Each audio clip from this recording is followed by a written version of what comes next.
இன்னைக்கு உங்களுக்கு முன்னாடி நிற்கிற இந்த ராம்ராஜ் காட்ட நாகராஜ் 1977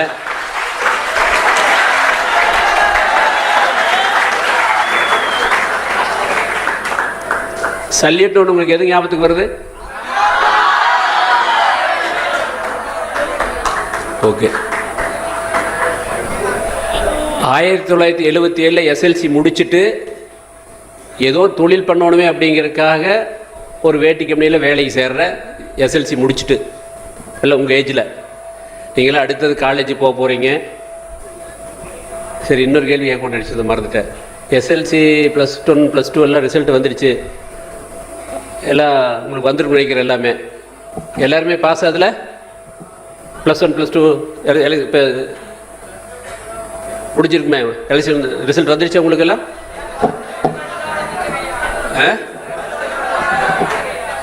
சரி, எல்லாம் உங்கள் வயசாக இருக்கிற போது அடுத்தது கனவு இப்போ வந்து +1 +2 எங்கள் காலத்தில் எஸ்எல்சி 10க்கு அடுத்து 11, 11க்கு அடுத்து எஸ்எல்சிக்கு அடுத்து பியூசி படித்தது டிகிரிக்கு போகணும். அந்த எஸ்எல்சியுமே பியூசி ஒன்றா சேர்த்து +1 +2ன்னு வச்சுட்டாங்க. இப்போது நான் தான் கடைசி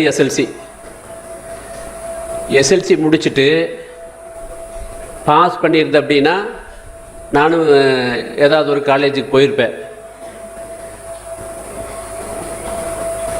ஆனால் எஸ்எல்சியில்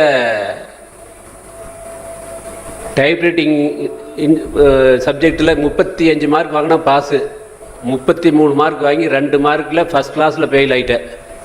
அதனால் காலேஜ் போக முடியல.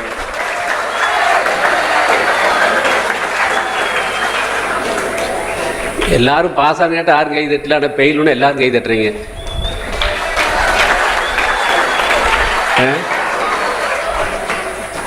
ஃபெயிலுக்கு கை தட்டு வாங்கின உலகத்து ஒரே நான் ஒரு ஆளாக இருக்கும் நினைக்கிறேன்.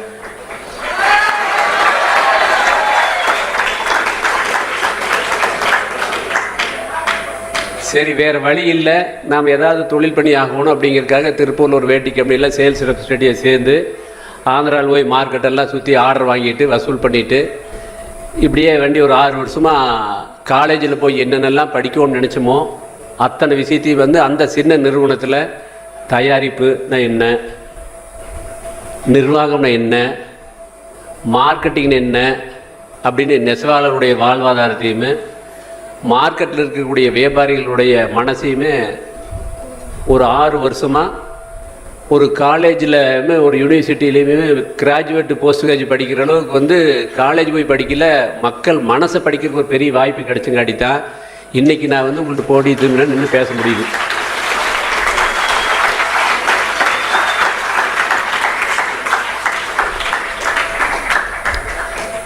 இதில் நீங்கள் தெரிஞ்சிக்க வேண்டிய விஷயமெல்லாம் எப்படிங்கிறதுக்காக சின்ன சின்ன சம்பவங்களை உங்களுக்கு புரிகிற மாதிரி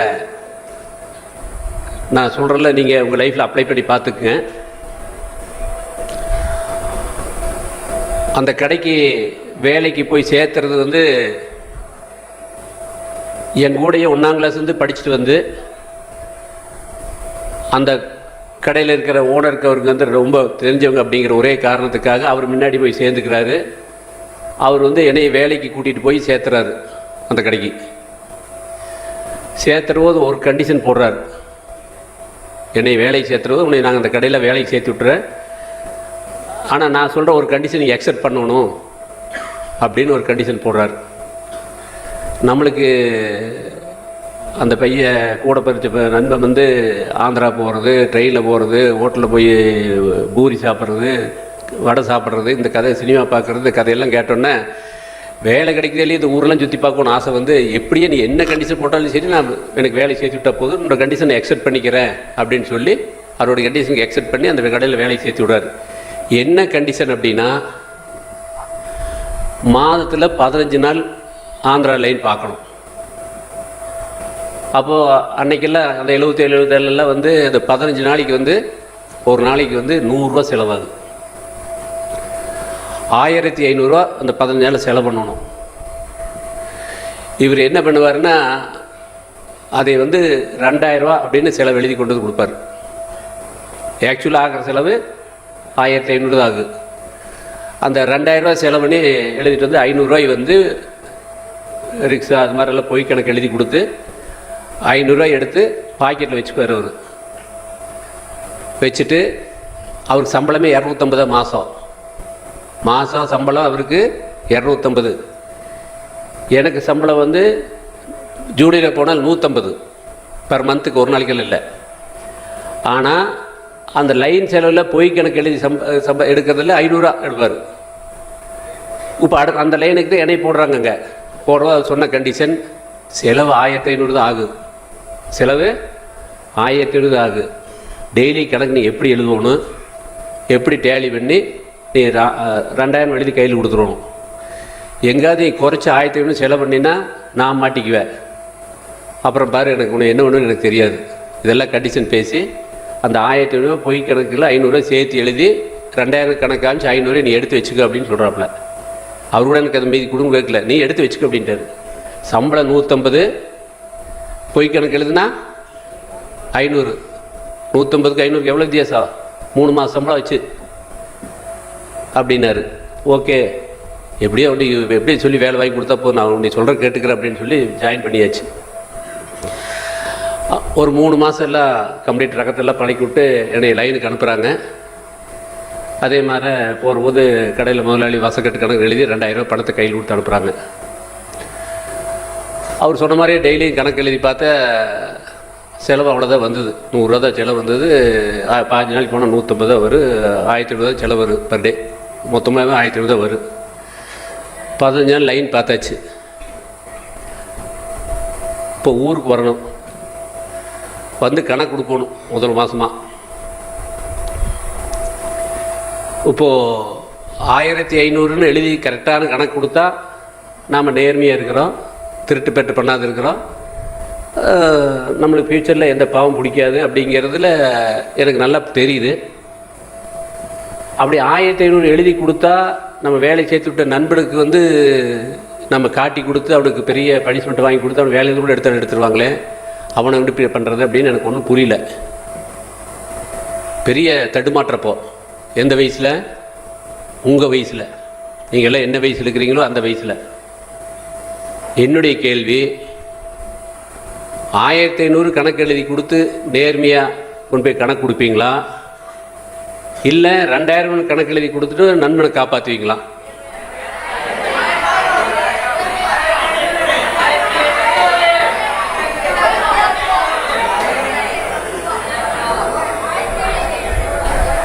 $1500 எழுதி கொடுத்து கணக்கு வந்து நான் நேர்மையாக நடந்துக்குவேன் அப்படின்னு சொல்கிறவங்களா கொஞ்சம் கை தூக்கு.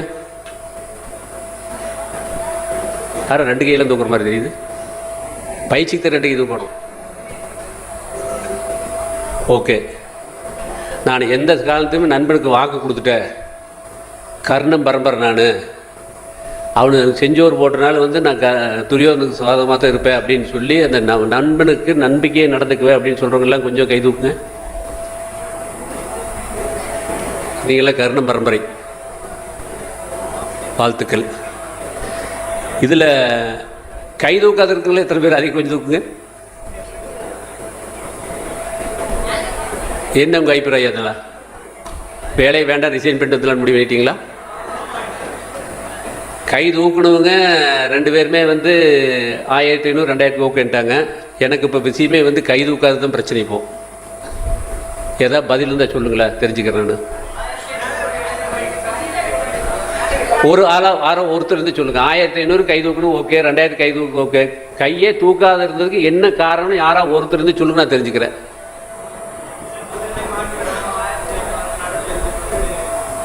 ஓ, 1750 எழுதி கொடுத்து பண்ணிக்கலாம்னு அப்பவுமே 2க்கு சேர்ந்த மாதிரி காட்டி கொடுக்கலாம். அப்போ காட்டி கொடுத்த மாதிரி ஆகி போயிருமே. 1750 எழுதி கொடுத்தாலுமே அவர் 2000 எழுதி கொடுத்து கணக்கு வாங்கிட்டு 250 ரூபாய் கம்மி எழுதி கொடுத்து நண்பன் மாட்டிக்காப்புல பொய் பண்ண 2 பாவம் பண்ணிட்டே. நீங்கள் இப்போ யாரோ ஒருத்தருக்காவது பண்ணலாமே.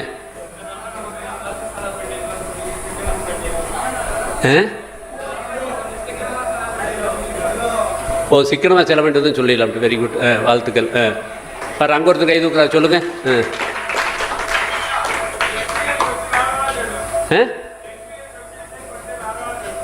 ஒரே மாதத்தில் உனக்கு எக்ஸ்பீரியன்ஸ் வந்துருமா? ஆஹா, இது அவருக்காவது கொஞ்சம் பாதி மாதிரி போடுற மாதிரி இருந்தது. நீங்கள் அதுவும் இல்லை. சொல்லுங்கள், யாராக இருந்தால் சொல்லுங்கள். எனக்கு தெரியாத காரணமாக இருக்குது.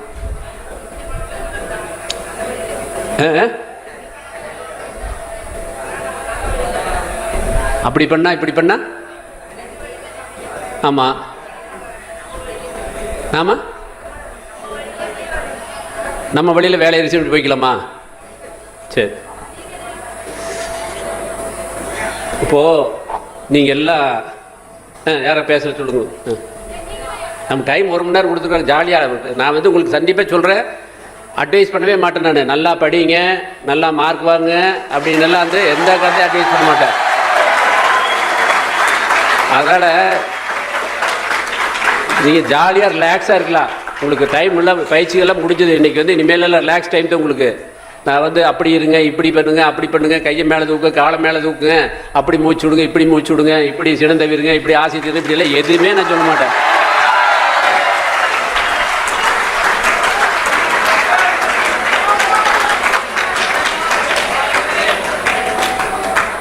ஏன்னா எங்கள் வீட்டில் 2 பிள்ளைங்க இருக்குது. ஏப்பா இந்த கறி இத்தனை நாள் சொல்லி சொல்லி எங்களை வந்து இது பண்ணிட்டு இருக்கிறீங்க, செருப்போட எத்தனை ஆயிரத்தையும் சொல்லிட்டு இருப்பீங்க கேட்பாங்க. அதனால் நம்ம எதைய பழைய கதையை சொன்னாலும் கேட்க மாட்டாங்க, அட்வைஸ் பண்ணாலும் கேட்க மாட்டேன். எனக்கு நல்லா தெரியும். அதனால தான் கூட ரிலாக்ஸாக பேசிட்டு இருக்கிறேன். சொல்லுங்க நீங்கள் தம்பி, என்ன சொல்ல வந்தே சொல்லு.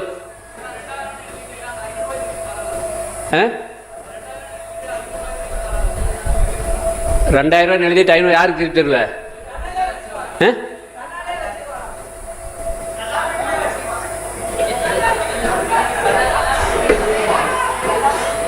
எந்த கல்லாப்பட்டியில் கொண்டு போய் இப்போ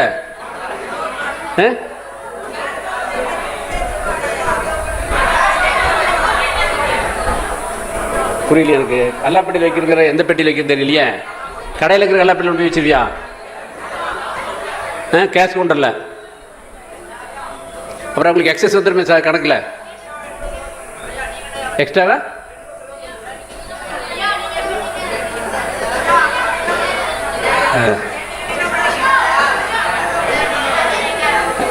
யாரோ ஒரு ஆள் கேட்டான் பாரு, கரெக்டு. ஐயா நீங்கள் என்ன பண்ணீங்க? எந்திரி, அந்த பையன் எந்திரி, அந்த பையனுக்கு ஒரு கை தட்டுங்க.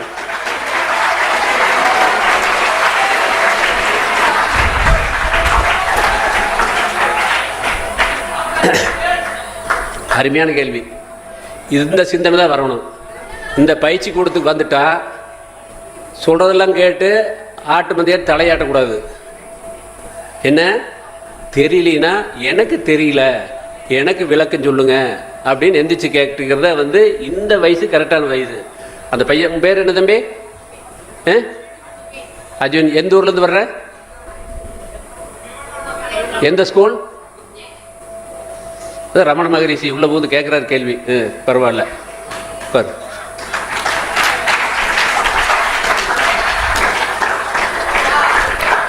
நான் பதில் சொல்லிட்டுமா? போது டைம் போகுது, உட்காந்துக்கலாம் அப்படி சொல்லி அவர் பாதிக்கு வந்துட்டார். இனி நான் முடிச்சுட்டு அடுத்த சப்ஜெக்ட் போகலாம். நான் என்ன பண்ணேன் அப்படின்னு கேள்வி கேட்டதுக்காக அந்த பதில் நான் பண்ண சொல்லிடுறேன். இதை வந்து உங்கள் லைஃப்பில் எங்கா இப்படி ஒரு தர்ம சங்கடமான சூழ்நிலை வந்தால் அதை எப்படி ஹேண்டில் பண்ணுறேன்னு நீங்கள் உபயோகப்படுத்திக்கிறதுக்கு அந்த சம்பவத்தை சொன்னேன். 15 நாள் லைன் பார்த்தா ஆக்சுவலாக வந்து 100 ரூபா தான் செலவாகுது, 1000 ரூபா தான் செலவாச்சு. மாதத்தில் எத்தனை நாள் இருக்குது? 30 நாள் இருக்குது. நான் என்னுடைய 15 நாள் ட்ராவலை மறுபடியும் 5 நாள் எக்ஸ்ட்ராவாக டூர் பார்க்க ஆரம்பித்தேன்.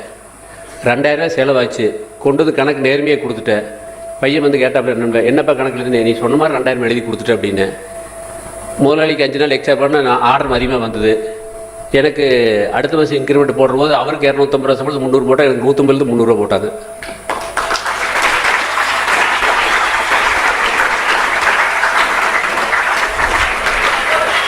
இது எங்கேயாவது MBA போய் லண்டனில் போய் படிக்கணுமா?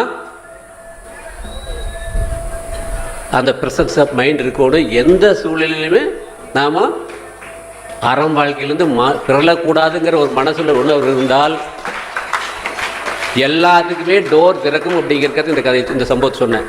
கதையில் இது நடந்த சம்பவம். இன்றைக்கி எங்கூட அந்த ட்ராவல் பண்ணவர் அந்த பழைய ஸ்டேஜில் அப்படியே இருக்கார். நாம் இன்றைக்கி 18,000 பேர் கம்பெனியில் வேலை செய்கிறாங்க. 50,000 நெசவாளர்கள் கூட நம்மகிட்ட இருக்காங்க. நாளைக்கெல்லாம் நீங்கள் ஒரு பிஸ்னஸ் பண்ண போகிறீங்க. ஒரு பிஸ்னஸ் அப்படின்னா எங்கே ப்ரொடக்ஷன் அதிகமாகுதோ அதை எடுத்துகிட்டு எங்கே தேவை இருக்குதோ அதை கொண்டு போய் விற்கிறத பிஸ்னஸ். புரிஞ்சு? அதுதானே பிஸ்னஸ்ஸு. எங்கே ப்ரொடக்ஷன் ஆகுதோ, எங்கே தேவை இருக்குதோ அதை கொண்டு போய் விற்கிறத ட்ரேடிங், பிஸ்னஸ், கமர்ஷியல் எல்லாமே. அப்படி ஒருத்தர் உங்களாட்ட படிச்சுட்டு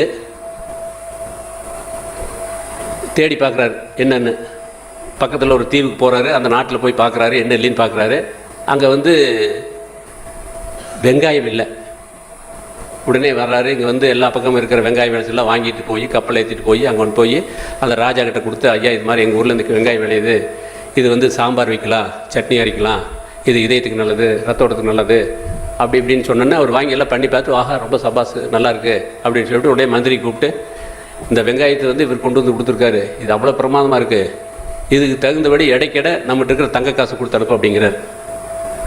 உடனே அந்த வியாபாரி அந்த தங்க காசை வாங்கிட்டு வந்து ஊரில் வீடு கட்டுறாரு, பங்களா கட்டுறாரு, கார் வாங்குறாரு, நல்ல வசதியாக வாழ்கிறாரு.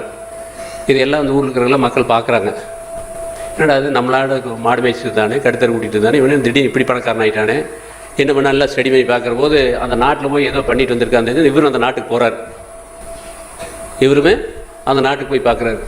பார்த்தோன்னே அங்கே வெள்ளை வெங்காயம் இல்லையும் தெரிஞ்சிருக்குது, பூண்டு இல்லையும் தெரிஞ்சிட்டார். நேராக வர்றார். வந்தோடனே கொடைக்கானல் நிலையெல்லாம் போய் பர்ச்சேஸ் பண்ணி இதே மாதிரி கப்பல் ஏற்றிட்டு நேராக போய் அந்த ராஜா கிட்ட போய் கொடுக்குறாரு. கொடுத்துட்டார். ராஜா இது மாதிரி வந்து இது வெள்ளை வெங்காயம், இது வந்து அவ்வளவு நல்லது, இப்படி பண்ணலாம், ஊறுகாய் நல்லது, இதயத்துக்கு நல்லது, எல்லாம் நல்லா சொல்கிறாரு எல்லாருமே. அப்படியே பேசி நல்லா இருக்கு அப்படின்னு சொல்லிட்டு மந்திரி கூப்பிட்றாரு. மந்திரி இந்த வெள்ளை வெங்காயம் வந்து ரொம்ப நல்லதுன்னு சொல்கிறாங்க, அதனால் இதை எடுத்துகிட்டு இதுக்கு தகுந்த மாதிரி நல்ல வேல்யூம் இருக்கக்கூடிய பொருளை அவர் கொடுத்து அனுப்புங்க அப்படிங்கிறார். மந்திரி வாங்கிட்டு போய் இடைக்கிட வெங்காயத்தை கொடுத்து அனுப்பிச்சிட்டார். அங்கே வேல்யூ வெங்காயம் மட்டும் தான் இருந்தது. அவர் வெள்ளை வெங்காயத்தை கொண்டு போய் கொடுத்துட்டு வெங்காயத்தை வாங்கிட்டு வந்தார். முதலாவதவர் வந்து வெங்காயத்தை கொண்டு போய் கொடுத்து தங்க காசு வாங்கிட்டு வந்தார்.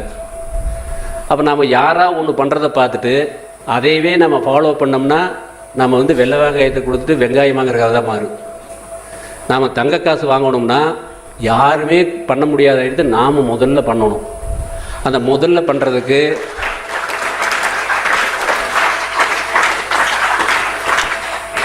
இது எதுக்கு சொல்ல வந்தேன்னா, இது என்னோட கதை. அதுக்காக சொன்னேன். அந்த கடையில் வேலை செஞ்ச அந்த கடையில் வர நெசவாளர் வந்து கடைக்கு வருவாங்க. ஊர்வலத்துக்கெல்லாம் வெள்ளை வேட்டி வேலை செஞ்சு தயார் பண்ணி கொடுப்பாங்க. ஆனால் அவங்க வெறுமையிலோடு இருப்பாங்க. வயிறில் ஒட்டி கிடக்கு, கண்ணமெல்லாம் காஞ்சி போய் கிடக்கு. எங்கள் கடையில் வந்து ஒரு டீ காப்பி கூட கொடுக்க மாட்டாங்க, பச்சை தண்ணி கூட கொடுக்க மாட்டாங்க. அந்த 150 ரூபா சம்பளம் வாங்கிட்டு அவங்க மேலே பரிதாபப்பட்டு வெளியே கூட்டிகிட்டு போய் அவங்களுக்கு வடை போண்டா வாங்கி கொடுப்பேன். அஸ்கா டீ 15 பைசா, சாதா டீ 10 பைசா, வடை போண்டா 5 பைசா 10 பைசா. இது அவங்களுக்கு எதாவது நம்மளால் முடிஞ்சது வாங்கி கொடுப்பேன். இல்லை மாதம் 10-20 ரூபாய் பக்கம் செலவாகி போயிடும்.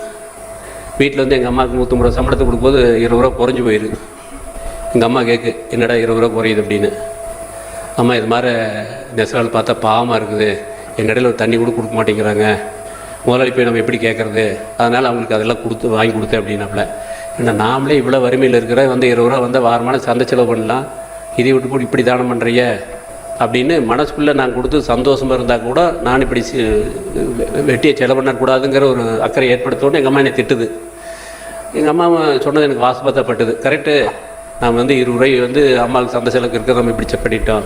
இது அம்மாவே பேலன்ஸ் பண்ணணும், நெசவாளர்லேயுமே நம்ம ஏதாவது ஒன்று அந்த அனுதாபத்துக்கு ஏதாவது ஒன்று பண்ணி கொடுக்கணும்னு யோசனை என்ன பண்ணுன்னா, என்னுடைய ஒரு சொந்த ஊர் அவினாசி, திருப்பூர் 18 கிலோமீட்டர், பஸ்ஸுக்கு 35 பைசா, போகிற 70 பைசாக்கு மாதம் 21 ரூபா செலவாகுது. சைக்கிளில் வந்துட்டு போனேன். அந்த 20 ரூபாய் மிச்சம் பண்ணிட்டு எங்கள் அம்மாட்ட என்ன சொன்னேன், எனக்கு பஸ்ஸுக்கு கொடுக்குற காசை கொடுங்க, சைக்கிள் போய்க்கு சொல்லி அந்த 21 ரூபாய் வாங்கி அந்த நெசவாளருக்கு வடை போண்டா வாங்கி கொடுத்ததுனால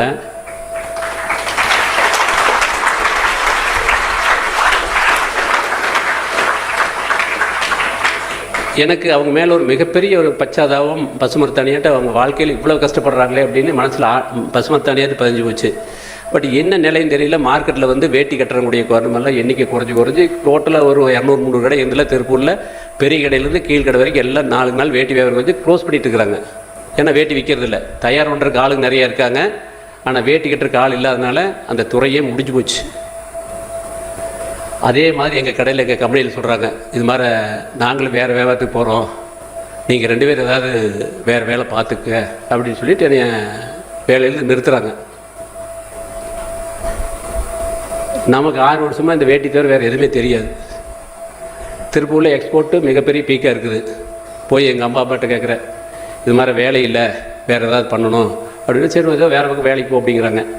இல்லை நான் ஏதாவது கொஞ்சம் பணம் கொடுத்தீங்கன்னா நான் வந்து எனக்கு அளவுக்கு நான் வேட்டி தான் ஏர் பண்ணி நான் அப்படியே எனக்கு தெரிஞ்ச பாட்டிக்கு விற்றுட்டுருக்குறேன் அப்படின்னு சொல்கிறேன்.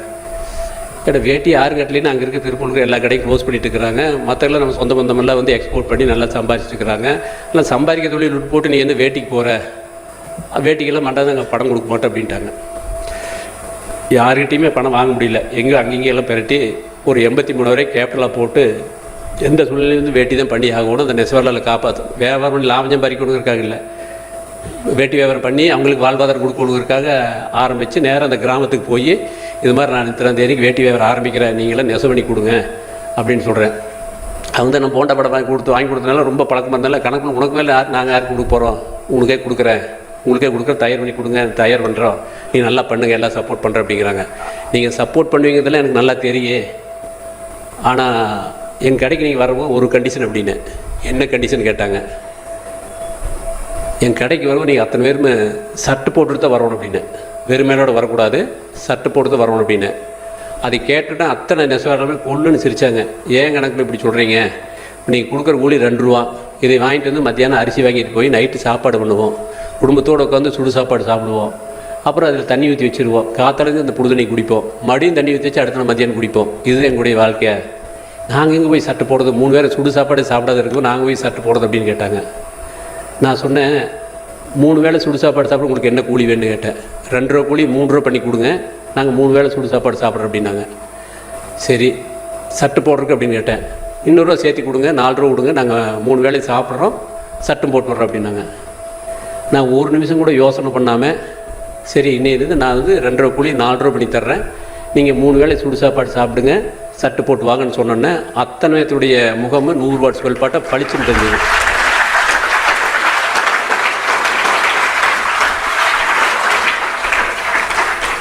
இந்த நெசவாளர் பற்றி எதுக்கு சொல்கிறேன்னா, நம்ம அருட்தந்தை 1958 உலக சமுதாயம் ஆரம்பிக்கிறதுக்கு முன்னாடி அவருடைய தொழிலே குலத்தொழிலே வந்து நெசவு தான்.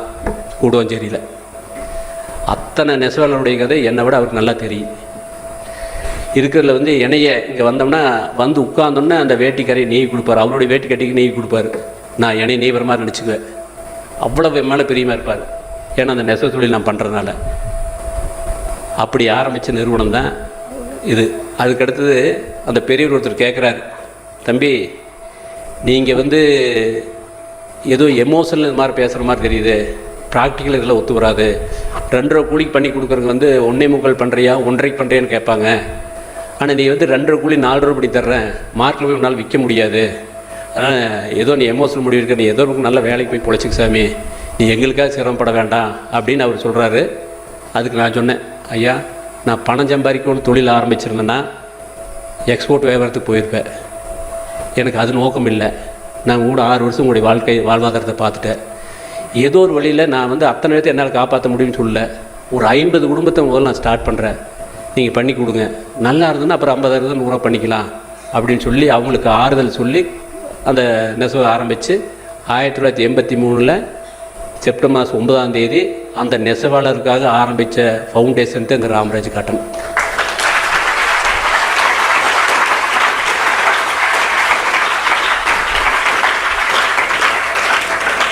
இதை எதுக்கு சொல்கிறேன்னு நல்லா புரிஞ்சுக்க. நாளைக்கு நீங்கள் வந்து மிகப்பெரிய அளவுக்கு தொழிலுக்கு போகலாம், மிகப்பெரிய வியாபாரம் பண்ண போகலாம். ஆனால் நோக்கம் வந்து நம்ம பண்ணுறது எதுவாக இருந்தாலும் நம்முடைய சமுதாயத்துக்கு இது பயன்படுமா அப்படிங்கிற ஒரு கேள்வி போடுங்க.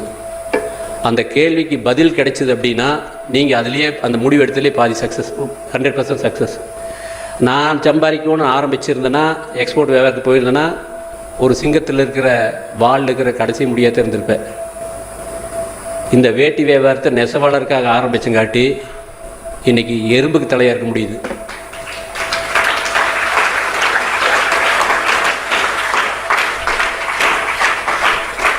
இப்போ நான் வந்து வியாபாரம் பண்ணிட்டு இருக்கிற காலத்தில் எல்லாரும் வேட்டி வந்து தயார் பண்ணி கொண்டு போய் கடையில் விற்கிறது 45 ரூபாய்க்கு வேட்டி விற்பாங்க, மார்க்கெட்டில் விற்கிறது எல்லாமே. இப்போ நான் 2 ரூபா 2 மீட்ரு ஒரு வேட்டிக்கு 2 மீட்ரு ஞாபகம் வச்சுங்க. ஒரு வேட்டி கட்டினா சிங்கிள் வேட்டிக்கு 2 மீட்ரு. அப்போ ஒரு வேட்டி வேணால் 2 மீட்டருக்கு 4 ரூபா கூலி சேர்ந்துக்கு. எல்லோரும் காடு நூலை வந்து காயாக இருக்கிற நூலை போட்டு பண்ணுவாங்க. நான் கோம்புட போட்டு பண்ண 1 ரூபா சேர்ந்துருச்சு. அப்போ வந்து என்னுடைய வேட்டி வந்து நான் மார்க்கெட்டில் கொண்டு போய் எல்லா சாம்பிளெல்லாம் ரெடி பண்ணி கொண்டு போய் கடையில் கொண்டு போய் முதல்ல ஆந்திராவில் திருப்பதி பக்கத்தில் புத்தூர் அப்படின்னு ஜமுனா கிளாஸ் டூர் ஒரு கடை, அந்த கடையில் கொண்டு போய் ஃபஸ்ட்டு ஆர்டர் காமிக்கிறேன், சாம்பிள் காமிக்கிறேன். அவர் வேட்டி பார்க்குறாரு, தொட்டு பார்த்து குவாலிட்டி நல்லா இருக்கேன் அப்படிங்கிறாரு. ஐயா இது மாதிரி நான் புதுசாக ஆரம்பிச்சிருக்கிறேன், இது மாதிரி வேட்டி சாம்பிள் கொண்டு வந்துருக்கிறேன் அப்படின்னு. பரவாயில்ல, அந்த 6 வருஷமாக பழகிருந்தேன் பாட்டிக்கிட்டேன். அதனால் அவர் வந்து பார்த்து வேட்டி பார்த்துட்டு சரி என்ன விலை அப்படின்னு கேட்குறாரு. 50 ரூபா அப்படின்னு சொல்கிறேன். அதை பார்த்துட்டு இப்போ 4-5 இதில்கிட்ட வியாபாரம் பண்ணுறவங்களாம் 45 ரூபாய்க்கு கொடுத்துட்ருக்குறாங்க.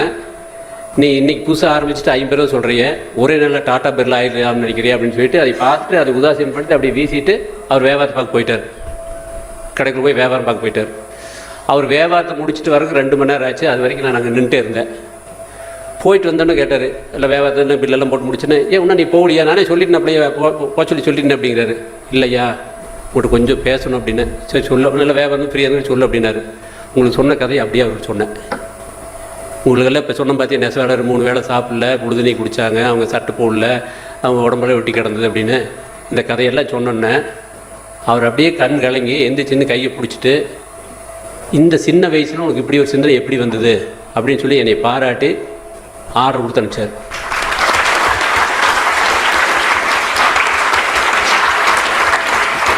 அன்னைக்கு தான் நான் தெரிஞ்சிட்டேன், வியாபாரம்னாலே வந்து ரகத்தை குறைக்கிறது, அகலத்தை குறைக்கிறது, பிக்கை குறைக்கிறது, செலவை குறைக்கிறது, எல்லா கிரிமினல் வேலையும் பண்ணால் ஒரு காலத்தில் அதை கூட்டு வச்சு வியாபாரம் பண்ண முடியாது போயிரு.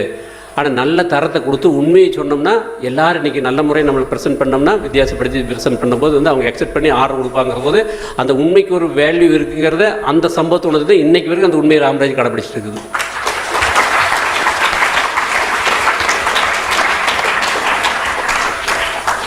ஐயா வாழ்க்கை வளர்க்குறேன் ஐயா. ஐயா இப்போ வந்து பழைய வேஷ்டியா மாடடாக கலண்டு எப்படியா ஒட்டிக்கோ கட்டிக்கோ வேஷ்டி உருவாக்குனீங்க? உங்களுக்கு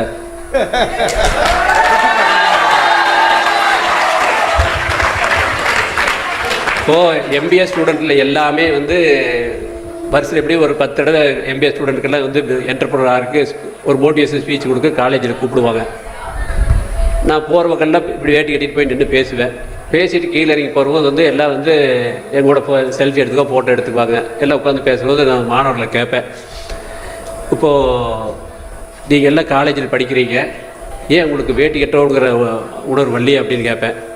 ஐயா உங்களெல்லாம் பார்க்குற போது எக்ஸ்பிரஷன் ஆகும்போது எனக்கெல்லாம் வேட்டி கட்ட ரொம்ப ஆசையாக இருக்குது, ஆனால் வந்து அது இடுப்பில் நிற்க மாட்டேங்குது, ஏதாவது அமைஞ்சு பப்பி சமையிட்டு என்ன பண்ணுறது அப்படின்னு ஒரு பிரச்சனை எங்களுக்கு.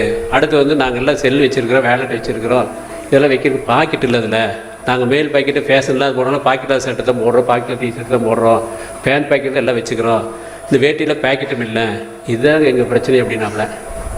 அப்போ தான் எனக்கு புரிஞ்சுது, இப்போது இளைஞர்கள் எல்லாருமே கட்டுறக்கு ஆர்வமாக இருக்காங்க. இப்போ வந்து அதை வித்தியாசம் ப்ரெசென்ட் பண்ணி கொடுக்குறது தான் ஆள் இல்லை, அப்போ அவங்க தப்பு இல்லது, நம்முடைய தப்பு தான் அப்படின்னு புரிஞ்சு ஒரு R&D பண்ணி அந்த இளைஞர்களுக்காக கண்டுபிடிச்சதை வந்து ஒட்டிக்கோ கட்டிக்கோ வேஷ்டி. இன்றைக்கி ப்ரெசண்ட் இன்றைக்கி ஒரு நாளைக்கு வந்து 25,000 வேஷ்டி ஒட்டிக்கோ கட்டிக்கோ வேட்டி படி தயாராகுது.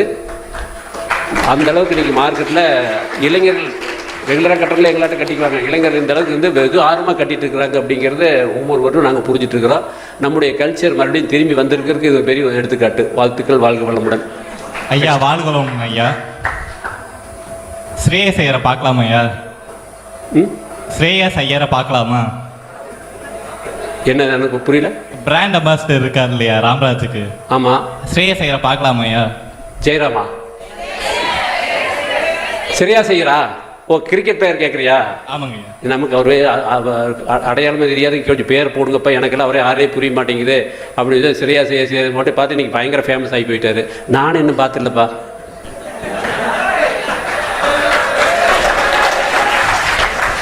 ஐயா பார்க்கலாம், ஒரு நாளைக்கு கூட்டிகிட்டு வர்றேன். உங்களுக்கு பிஸ்னஸ் ராம்ராஜ் ஸ்டார்ட் பண்ணும்போது யார் உங்களுக்கு மணி கொடுத்ததுங்க? பேரண்ட்ஸும் தரலைண்ணா. எப்படி எப்படி உங்களுக்கு ராம்ராஜ் ஆரம்பிக்கும் போது மணி யார் கேபிட்டல் இன்வெஸ்ட்மெண்ட் பண்ணாங்க? பேரண்ட்ஸ் கொடுக்கல. 83,000 ரூபா எல்லாம் ஃப்ரெண்ட்ஸ் சர்க்கிளில் சேர்த்து நான் கொஞ்சம் சேர்த்து வச்சது பிடிச்செல்லாம் சேர்ந்து ஒரு 83,000 சேர்ந்தது. எல்லாம் நண்பர்கள் வட்டாரம் தான், எல்லாம் ஒரு 5,000 10,000 இப்படி தான் கொடுத்தாங்க. எல்லாருமே நம்ம பழகிற பழக்கத்தில் இருக்கிறவங்களாம் கொடுத்தாங்க. எங்கள் முதலாளி ஒரு 10,000 கொடுத்தாரு. இப்படி எல்லாம் சேர்ந்தது 83,000. பேரண்ட்ஸு மற்றவங்களாம் அது கொடுக்கல, உறவு முறையெல்லாம் கொடுக்கல. அப்போ தெரிஞ்சவங்க ஷேர் கொடுத்தீங்களா அந்த பிஸ்னஸில்? உங்கள் ஃப்ரெண்ட்ஸுக்கும் ஷேர் கொடுத்தீங்களா அந்த பிஸ்னஸில்? ஷேரெல்லாம் கொடுக்கல. இன்றைக்கெல்லாம் யாரும் நான் ஷேர் சொல்லி கொடுக்குறதுலாம் கேட்டு வாங்கல. நான் வியாபாரம் அதிலே வந்து பிஸ்னஸ் பண்ணுறதுக்கு எல்லோரும் வேண்டாம் விருப்பத்தை தான் கொடுக்கணும். கேட்குறானே இப்படி பண்ணுறதுக்காக கொடுத்தாங்க. ஏன்னா இந்த பிஸ்னஸ் நான் ஜெயிக்க முடியாது. நான் அவங்களுக்கு நல்லா தெரிஞ்சு கேட்டி வந்து ஒரு 10,000 கேட்டால் 20,000 கேட்டாலே என்ன சொல்லுவாங்கன்னா, நீ கேட்டுட்டியே என்னோட கொடுக்குற எத்தனை நாள் கொடுப்பேன் அப்படின்னு கேட்பாங்க. அப்புறம் 6 மாதம் திருப்பி கொடுத்துட்டேன். 83,000 கேபிட்டல். செப்டம்பர் 9ஆம் கடையை ஆரம்பித்தேன். நீங்கள் எல்லாம் காமேஸ் குரூப் எடுத்தது தெரியும். 31 மார்ச்சோட ஃபைனான்ஸ் இயர் முடியும். ஒரு 9 லட்சம் ரூபா டர்ன் ஓவர் பண்ண 6 மாதத்தில். 1,10,000 லாபம் காமிச்சேன். 1,10,000 லாபம் காமிச்சேன். அப்போ வந்து அந்த பேலன்ஸ் ஷீட்டோடைய ரேஷியோ டில் 42 வருஷம் ஆச்சு. இன்றைக்கி வரைக்கும் அந்த ரேஷியோ இல்லை. ஃபஸ்ட்டு 6 மாதத்தில் ரேஷியோவே இன்னும் ஞாபகம். அந்த பேலன்ஸ் ஷீட் அப்படியே ஞாபகம் இருக்குது. ஏன்னா அந்த பேலன்ஸ் ஷீட் நானே போட்டேன். ட்ரையல் பேலன்ஸ் ஷீட்டு எல்லாம் போயிட்டு ப்ராஃபிட் லாஸு கொண்டு ட்ரேடி அக்கௌண்ட்டு எல்லாம் பேசி முடிச்சு பண்ணி 1,10,000 லாபம் காமிச்சு வாங்கினதுலாம் திருப்பி கொடுத்தேன். கைமாற்ற வாங்கினா திருப்பி கொடுத்துட்டேன். ஏன்னா இந்த தொழிலில் வந்து நம்பகத்தன்மையை வந்து பார்ட்ட சேர்க்கறதுக்கு ஆள் இல்லை. எல்லாம் வியாபாரமெல்லாம் விட்டுட்டு போயிட்டு இருக்கிற போது நம்பகத்தன்மையை வரல. நமக்கு ஒரு கான்ஃபிடண்ட்டாக பண்ணுக்காட்டி நான் யாரையும் பார்ட்னர்ஷிப் சேர்த்துறதுலாம் கூப்பிடல. தனிப்பட்ட முறையில் பண்ணிச்சு கைமாற்று வாங்கி பண்ணி கைமாற்று கொடுத்துட்டேன். வித் இன்ட்ரெஸ்ட்டோடு கொடுத்துட்டேன். ஓகேவா? ஐயா ராமராஜன் ஏன் என் பேர் வச்சுங்க? அப்பா பேர் ராமசாமி RAM, என் பேர் நாகராஜ் லாஸ்ட் RAJ, ரெண்டையும் சேர்த்துனேன்.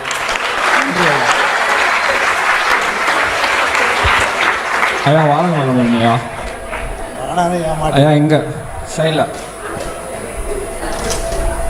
ஐயா நீங்கள் இப்போ இவ்வளோ பெரிய இண்டஸ்ட்ரி வச்சுருக்கீங்க. அதுவும் இல்லாமல் இது முழுக்க முழுக்க லேபர் இன்டென்சிவ் இண்டஸ்ட்ரியாக வேறு இருக்குது. இடையில நீங்கள் எதுவும் ப்ராப்ளம் ஃபேஸ் பண்ணீங்களா ஐயா? நான் தொழில் பண்ண ஆரம்பித்ததே வந்து பிகினிங்லேருந்தே வந்து எங்கூட இருக்கக்கூடிய நெசவாளர்கள் வாழ்வாதாரம் உயரணும், எங்கிட்ட வேலை செய்கிறவங்களுடைய வாழ்வாதாரத்தை காப்பாற்றணும் அப்படிங்கிற ஒரு பாலிசியோடைய பண்ணினுங்காட்டி மணி டிமானிசேஷன் வந்தபோதுமே நான் வந்து என்ற நிறுவனம் பாதிக்கலை. கோவிட் வந்தபோதுமே வந்து எல்லாருமே சம்பளத்தை நிறுத்திட்டாங்க. நான் அந்த கோவிட் டைம் கூட சம்பளம் கொடுத்தேன். ஏன்னா என்னுடைய பெரிய அசட்டாக நான் நினைக்கிறதே வந்து என்னோட இது வரைக்கும் ட்ராவல் பண்ணிட்டு இருந்த நெசவாளர் குடும்பமே எங்கூட வேலை செஞ்சவங்க மட்டும் தான் பெரிய அசட்டாக நினைக்கிறேன். அவங்க நல்லா இருந்தால் ஆட்டோமேட்டிக்காக நான் நல்லா இருப்பேன். எனக்கு மகரிஷி 2003 சொல்லி கொடுத்த விஷயம் என்னென்னா, உங்களுக்கு தயார் பண்ணிக்கூடிய வெண்டர் நல்லா இருக்கான்னு பார்த்துக்குங்க, வாங்கி வைக்கக்கூடிய டீலர் நல்லா இருக்கான்னு பாருங்கள், வாங்கி கொடுத்தக்கூடிய கன்சியூமர் 3 பேர் நல்லா இருக்கான்னு பாருங்கள். இவங்க 3 பேர் நல்லா இருந்தாங்கன்னா ஆட்டோமேட்டிக்காக நீங்கள் நல்லா இருப்பீன்னு சொன்னாங்க. அதைத்தான் ஃபாலோ பண்ணிகிட்டு இருக்கிறேன் இன்றைக்கி வரைக்கும். அதாவது ஒரு ஒரு இதுக்குள்ளே கிளப்புக்குள்ளே போகிறதுக்கு வேட்டி கட்டிட்டு போகிறதுக்கு விடலை. ஒருத்தருக்கு ஒரு வக்கீல் வந்து வேட்டி கட்டிட்டு போகிறபோது விடலை. அவர் வந்து கேஸ் போட்டார். அவர் கேஸ் போட வச்சு நான் போட வச்சு அப்போ வந்து சிஎம் வந்து மேடம் ஜெயலலிதா இருந்தாங்க. அப்போ வந்து அவங்கள போய் நேரடியாக பார்த்து நம்முடைய வேட்டி வந்து தேசிய உடை, இது நம்முடைய நெசவாளர் குடும்பம் இத்தனை பேர் இருக்குது, மகாத்மா காந்தி சுதந்திரத்துக்கு உபயோகப்படுத்துறது 2 டூல், ஒன்று வந்து அகிம்சை, இன்னொன்று வந்து வேட்டி, இந்த மாதிரி ஒரு விஷயத்தை வந்து அவமானப்படுத்துகிற மாதிரி இந்த கிளப்புகள்லாம் பண்ணுறாங்க அப்படின்னு சொன்னோன்னே, வேட்டி கட்டின சிஎம்கள்லாம் இருக்கிற போது கூட போடாத ஆடுற சேலை கட்டின சிஎம்மை வேட்டி கட்டிட்டு எல்லா இடத்துக்கு வரணும், வந்தால் தடை பண்ண அவங்களுக்கு வந்து அஃபென்ஸ்ன்னு சொல்லி ஆர்டரே போட்டு வச்சுருக்காங்க. அன்னைக்கு 1983 பார்ப்பா அந்த காலத்து பழைய படத்தெல்லாம் சினிமா படத்தெல்லாம் பார்த்தீங்கன்னா போய் பாருங்க, பிளாக் அண்ட் ஒயிட் படம்லாம் பார்த்தீங்கன்னா ஹீரோ எல்லாம் கோட் சூட் போட்டிருப்பாங்க. அந்த இருக்கிற கீழே வேலை செய்கிற வேலையாட்கள் அவையெல்லாம் வந்து இடுப்பு வேட்டி கட்டிட்டு கிழிச்சு துண்டு கட்டிட்டு ஒரு வேலைக்காரன் ஒரு கிராமத்துக்காரனை படிக்காத தான் காமிச்சிட்டு இருப்பாங்க. ராமராஜ் வந்த முன்னாடி எஜமான் அஜித் வேட்டி கட்டிலாம் வந்த முன்னாடி எல்லா படத்துலையும் வேட்டி சீன் கண்டிப்பாக வரும். அப்போ வேட்டி வளர்ந்துருக்குதான்னு அர்த்தம். எந்த டிவியில் வாரு, எந்த படத்தில் வாரு, இன்றைக்கி எல்லாம் இந்த ஸ்டேட்டில் நார்த் இந்தியாவில் அமிதாப் பச்சன் போய் அபிஷேக் பச்சன் வேட்டி கட்டி டான்ஸ் ஆடிட்டு இருக்காரு.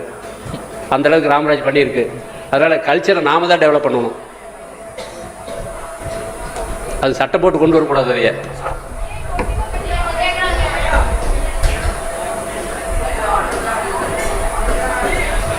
ஐயா வாழ்க வளமுடன். ஐயா ஐயா ஐயா எல்லா பிஸ்னஸ் பண்ணுறவங்களுக்கும் ஒரு அப் அண்ட் டவுன் இருக்கும்ல ஐயா, அந்த மாதிரி உங்களுக்கு எதாவது ஃபேஸ் பண்ணியிருக்கீங்களா? அதை விட்டு எப்படி வெளில வந்தீங்க? அந்த மாதிரி எதாவது இருக்கா? வியாபாரம்னாலே லாபம் நஷ்டம் கலந்து வர்றதான், அதிலெல்லாம் வந்து எந்த மாட்டு கருத்தும் இல்லை. நான் மட்டும் அதுக்கு தனி விதிவிலக்கெல்லாம் கிடையாது. நூல் விலை ஏறிச்சு அப்படின்னா ஆட்டோமேட்டிக்காக நட்டம் வரும், நூல் விலை இறங்குச்சு அப்படின்னா கையில் ஸ்டாக் நடக்க வித்தாகணும். இது வந்து எப்படின்னா, இப்போ ஒரு ட்ரெயினில் வந்து இப்போ நம்ம சென்னை போகணும்னு முடிவு பண்ணிக்கிறோம், ட்ரெயின் டிக்கெட் ஏறிட்டோம், காலையில் 5 மணிக்கு போய் சேரணும். 2 மணி நேரம் லேட் ஆகுதுன்னு சொல்கிறாங்க வச்சுக்குவேன், நாம் வந்து ரயில் விட்டு இறங்கிக்குமா? அப்போ ரயில் தான் உட்காந்துருப்போம், 2 மணி நேரம் லேட்டாக போய் சேரலாம்னே. அதே மாதிரி தான் இது வியாபாரத்தில் ஏற்றம் இருக்க மாதிரி. தொலைநோக்கு பார்வையோடு போகிற போது வந்து மணி டிமாண்ட்ஸ் வந்து கோவிட் வந்தது, இந்த மாதிரி எல்லாம் வரும்போதெல்லாம் வந்து லாஸ் வரதான் செய்யும். சம்பளமாக கொடுக்குது, வேலையெல்லாம் சம்பளமாக கொடுக்குறது, லாஸ் வரதான் செய்யும். பட் வந்து நான் வந்து அதுக்கு தாண்டி ஃப்யூச்சரில் பிளான் பண்ணி தான் கொண்டு போய் ஆகணும். எப்பவுமே பணத்தை வந்து சட்டப்பையில் தான் வச்சுக்கணும், மூளைக்குள்ளே வச்சுக்கூடாது, மண்டக்குள்ளே வச்சுக்கூடாது. வச்சுட்டு பிரச்சனை இல்லாத போயிட்டுருக்கு. ஐயா வாழ்க வளமுடன் ஐயா. இங்கே இருக்கேன் ஐயா. நீங்கள் வந்துட்டு கம்பெனி ஸ்டார்ட் பண்ணும்போது உங்களுக்கு உங்களோட பெற்றோர்கள் சில பேர் காசு ஹெல்ப் பண்ணல ஐயா ஸ்டார்ட் பண்ணுறதுக்கு. அதுக்கப்புறம் நீங்கள் கம்பெனி சக்ஸஸ் ஆனதுக்கப்புறம் அவங்க எப்படி ஐயா ரியாக்ஷன் பண்ணாங்க? எப்படி சொல்லுங்க. நீங்கள் வந்துட்டு கம்பெனி ஸ்டார்ட் பண்ணும்போது உங்களுக்கு பெற்றோர்கள் அதுக்கப்புறம் சில பேர் உங்களுக்கு காசு கொடுத்து உதவலை ஐயா. அப்புறம் வந்துட்டு கம்பெனி சக்ஸஸ் ஆனதுக்கப்புறம் அவங்களோட ரியாக்ஷன் எப்படி இருந்துச்சு கேட்குறேன். அது எல்லாம் நல்லா தானே இருக்குது, ஜெயிச்சாச்சுன்னு எல்லாம் கை நடத்தானே செய்வாங்க. உலகம் இயல்பே அதுதானே. அதாவது நல்லா புரிஞ்சுக்குங்க, எப்பவுமே வந்து எந்த விஷயம் ஒரு நல்ல விஷயத்தை பண்ண பண்ணி நாளைக்கு போய் எல்லாம் வீட்டில் பயிற்சி பண்ணீங்க, நல்ல முறையில் எல்லாம் இருந்தீங்கன்னா உங்கள் கூட ஃப்ரெண்டெல்லாம் என்னடா நல்ல நேரத்துக்கு நல்லா தான் இருந்தேன், இன்றைக்கி வாழ்வடன்னு சொல்லிட்டு இருக்கிறேன், வேண்டாம் வச்சு அப்படின்னு பேசுவானுங்க, எல்லாமே கிண்டல் பண்ணுவாங்க. அதுக்கெல்லாம் போன முன்னாடி இதெல்லாம் மறந்துட்டு அவங்க பின்னாடி போக ஆரம்பிச்சிட்டிங்கன்னா நம்ம இந்த பயிற்சிக்கு பிரயோஜனம் இருக்காது. நீங்கள் போனோன்னு உங்களுடைய நடவடிக்கை போக்குவரத்தெல்லாம் பார்த்து அவங்க நாளைக்கு ஆளியாருக்கு வரணும். உங்கள் பின்னாடி வந்து நீங்கள் 10 பேர், அதாவது ஒரு 10 பேர் ஒன்றா இருக்கிற இடத்துல வந்து ஒரு ஆள் சரியில்லாத ஆள் இருந்ததுன்னா அந்த கெட்ட பழக்கத்துக்கு 9 பேர் சேர்ந்து போயிடுவோம். ஆனால் நீ இன்றைக்கி உள்ளே போகிற அந்த 9 பேர் சரியில்லாத இருக்கிற இடத்துல நல்ல பழக்கத்தை கொண்டு வர வேண்டிய மிகப்பெரிய பொறுப்பும் கடமை உனக்கு இருக்குது. அதை புரிஞ்சு பண்ணு. வாழ்த்துக்கள், வாழ்க வளமுடன். ஐயா வாழ்க வளமுடன் ஐயா. எங்கே இருக்கேன் ஐயா? ராம்ராஜோட சிம்பிளுக்கு என்ன அர்த்தம்? Ramraj small letter, capital letter RR இருக்குது, ஸ்மால் கேபிட்டல் லெட்டர், அவ்வளோதான். அதுதான் அர்த்தமா ஐயா? அந்த ரோகோ அந்த ராம்ராஜில் வந்து கவர்மெண்ட்டுடைய சிம்பிள் சிறுவிழிப்புத்தூர் டேபிள் 1 கோபுரத்தில் தான் வச்சுருப்பாங்க, வாய்மையே வெல்லும் அப்படின்னு. நான் சென்ட்ரல் கவர்மெண்ட் ஸ்டேட் கவர்மெண்ட் சேர்த்து ரெண்டு டவரை வச்சுட்டேன், அவ்வளோதான்.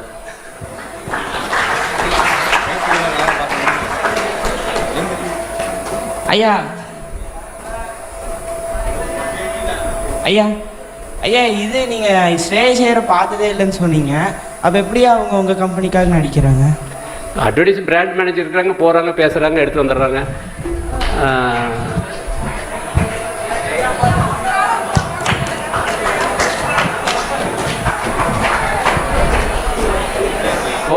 போன தடவை 1 மாதத்துக்கு முன்னாடி 3 மாதத்துக்கு முன்னாடி கடப்பாக்கு போயிருந்தேன். சுப்பமஸ்துன்னு ஒரு கடை ஓப்பனிங்க. அங்கே குத்துவிளக்கு ஏற்றதுக்கு லக்கி பாஸ்கருடைய ஹீரோயின் மீனாட்சி சௌத்ரி வந்தாங்க. எனக்கு அவங்க அது வரைக்கும் நான் அந்த படம் பார்க்கல, ஒன்றும் பார்க்கல. என் கூட நின்னாங்க, எல்லாம் பண்ணாங்க. நான் யாரோ ஒரு பொம்பளை நிற்கிது அப்படின்னு நினச்சிட்டேன். அப்புறம் தான் சொன்னாங்க இது மாதிரி, சரி விட்டுட்டேன். அப்புறம் அந்த அம்மா போகிறதும் கேட்டாங்க, சார் வணக்கங்க சார், உங்கள் பிராண்ட் அம்பாசிடர் வெங்கடேஷ் கூட வந்து நான் சங்கராந்தி வச்சுருந்தேன்னு ஒரு படத்தை நடிச்சிட்டு இருக்கிறேன், சங்கராந்தி ரிலீஸாக போகுது, எனக்கு ஒரு சான்ஸ் கொடுங்க சார் அப்படின்னு அந்த அம்மா கேட்டுது. இதை வந்து அப்படியே வந்து நம்ம பசங்கள்கிட்ட சொன்னேன். இது மாதிரி அந்த அம்மா என்னை பார்த்தது கேட்டது, அப்படியே அந்த அம்மா ஃபோன் நம்பர்லாம் கொடுத்துருது. இது மாதிரி கேட்டது, ஏதாவது வெங்கடேஷ் கூட நடிச்சிருக்காமா, ஏதாவது யூஸ் பண்ணுறதை யூஸ் பண்ணிங்க, வெங்கடேஷுக்கு ஏதாவது ஜோடி போட்டு எடுத்து வந்து எடுத்துக்கன்னு சொன்னேன். இப்போது பாம்பு டவல்ஸுக்கு யூஸ் பண்ணி இப்போது டவல்ஸ் விளம்பரத்துக்கு அந்த அம்மா நடிச்சிட்டு இருக்குது, மீனாட்சி சௌத்ரி. அந்த மாதிரி தான் நேரில் பார்த்தேன் நான். நடிகர் பார்க்க முடியல, கிரிக்கெட் பிளேயர் பார்க்க முடியல. வாழ்த்துக்கள். நெக்ஸ்ட் ஐயா வாழ்க வளமுடன் ஐயா. ஐயா தமிழ்நாட்டில் பாரம்பரிய உடையே வந்து வேட்டி சட்டை தாங்க ஐயா. அதை மதிக்க மாட்டேங்கிறாங்க. பொங்கல் ஒரு நாள் மட்டும் போட்டுட்டு தூக்கி போட்டுடுறாங்க ஐயா. அதுக்கு காரணம் என்னங்க ஐயா? ஏன் மதிக்க மாட்டேங்கிறாங்க? மற்ற நாட்டிலெல்லாம் மதிக்கிறாங்க ஐயா. நல்ல உணர்வுபூர்வமான கேள்வி. 42 வருஷமே இதுக்காக நான் வேலை பார்த்துட்டே இருக்கிறேன். இன்றைக்கி ஃப்ளைட் ஏறினேன் அப்படின்னா 42 வருஷம் முன்னாடி நான் ஃப்ளைட் ஏறினா நான் ஒரு தான் வேட்டி கட்டியிருப்பேன். ஒரு ஃப்ளைட்டில் 150 பேர், இன்றைக்கி ஒரு 10 பேர் கட்டியிருக்காங்க.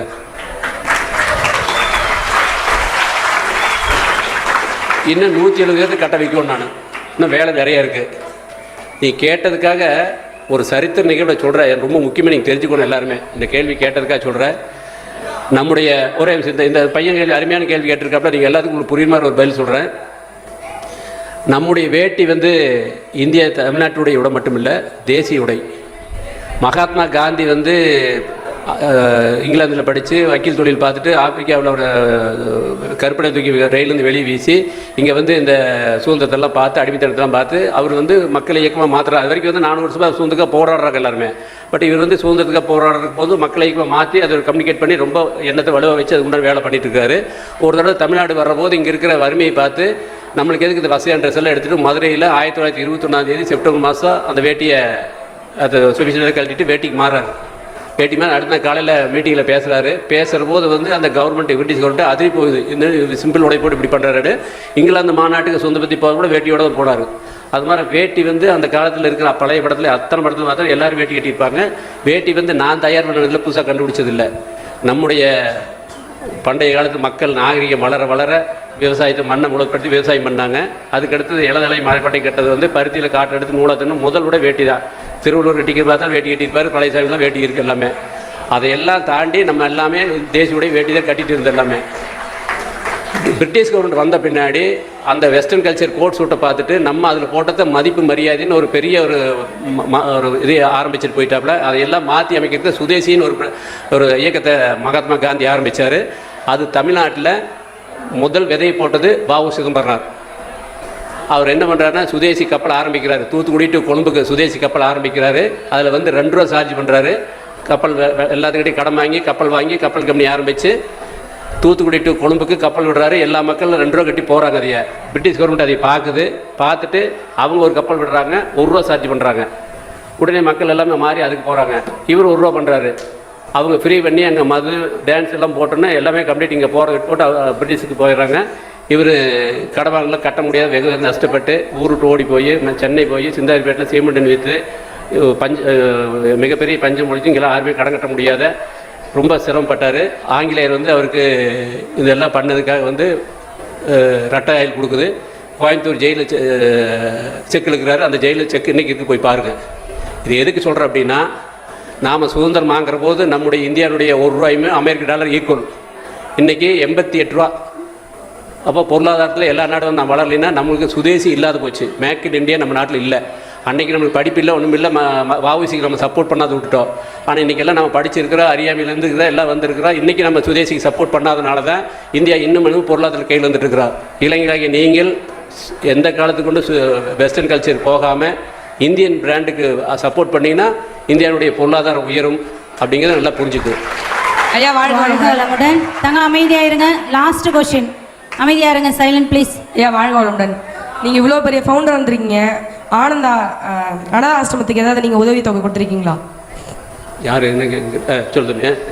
நீங்கள் இவ்வளோ பெரிய ராம்ராஜ் ஃபவுண்டராக இருக்கீங்க, அனாத ஆசிரமத்துக்கு நீங்கள் ஏதாவது உதவித்தொகை கொடுத்துருக்கீங்களா? லட்சுமி வேசம்பாளையத்தில் அவர் அனாசிரமே நடத்திட்டு இருக்கிறோம்.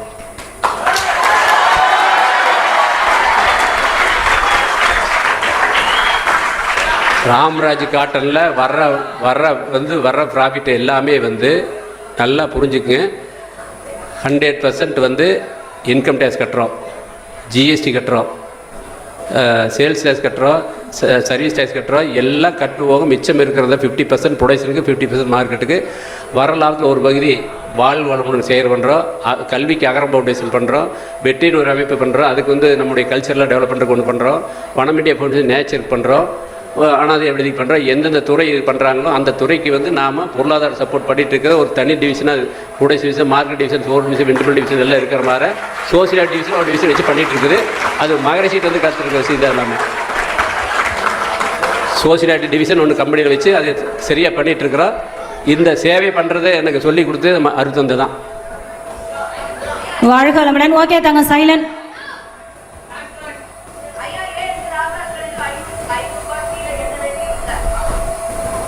இருக்கு 250 இருக்கு.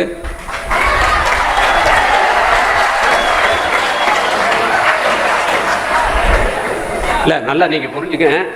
மகரிஷி வந்து சொல்கிற விஷயத்தை உங்களுக்கு மறுபடியும் திருப்பி சொல்கிறேன். தரமில்லாத சரக்கை விற்றாலும் சரி, தரமான சரக்கு விளக்கமே விற்றாலும் சரி அது வந்து திருட்டுக்கு சமன்னு சொல்லியிருக்காரு. அப்போ வந்து நம்ம தரமான சரக்கை சரியான விலைக்கு போட்டு கொடுத்தா மட்டும்தான் மார்க்கில் நிற்க முடியும். விளக்கமிக தரமில்லாத கொடுத்துட்டோம்னா நாளைக்கு மார்க்கில் நிற்க முடியாது. இந்த பிராண்டு பேச மாட்டாங்க. இப்போ பிராண்டுக்கு என்ன நல்ல குவாலிட்டியாக கொடுக்குற ஐடென்டி பேர் தான் பிராண்டு.